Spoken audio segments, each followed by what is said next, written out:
আগুনের মতো গরম। ওইটাও ঠিক আছে।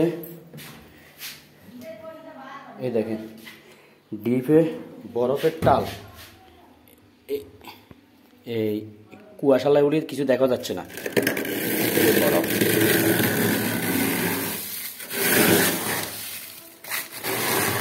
এদের বরফ হইতেছে না বলতেছে, বরফ হচ্ছে না উনি বলতেছে। আমি দেখতেছি বরফ হচ্ছে, সব কিছু আসছে, কুয়াশার জন্য কিছু দেখা যাইতেছে না। তারপরে বলতেছে কিছু হচ্ছে না। দেখেন সব লো হয়ে গেছে, সব লো হয়ে গেছে। কীভাবে বুঝানি লোয়াজ হয়েছে।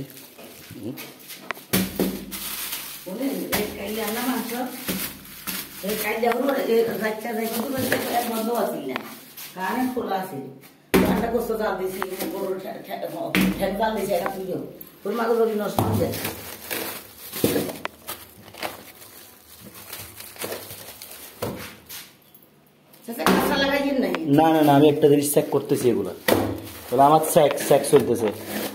আপনারা যখন বলতেছেন যে কিচ্ছু হচ্ছে না, এই যে ওই মুরব্বিকার সামনে আমার যে বলতেছেন স্যারের জায়গাটা হয়ে গেছে কিচ্ছু হন না, আমার কষ্টটা লাগিয়ে গেছে। কিন্তু ওই জায়গায় আমি বাইরের লোক না, আমি আপনাদের এলাকার এক হিসাবে জামাই, কথা বুঝেন নাই?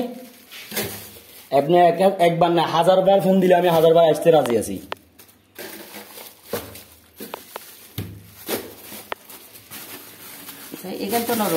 এগুলা বস্তু রাখছেন কোন সময়?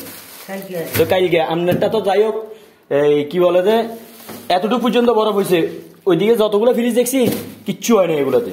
এগুলো এখানে কেন রাখছেন? এগুলো কি এখানে রাখার জায়গা? এই বস্তুগুলো এখানে রাখার জায়গা?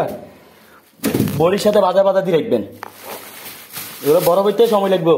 এটা আমি বলে দিতেছি যে 3-4 দিনের মধ্যে বা এই 1 সপ্তাহের মধ্যে এই ফ্রিজটা চালু করবেন, ইয়া করবেন না, দরজাটা খুলবেন না। বালাগড়ি বরফ হইব, বরফ হয়ে তারপরে কুয়াশা কিভাবে যাইতেছে চান। এই দেখছেন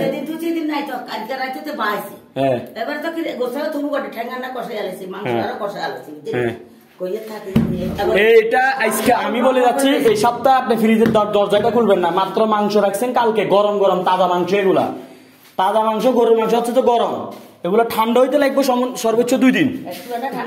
হ্যাঁ আমি হাত দুমু। ওকে তাইলে আল্লাহ হাফিজ।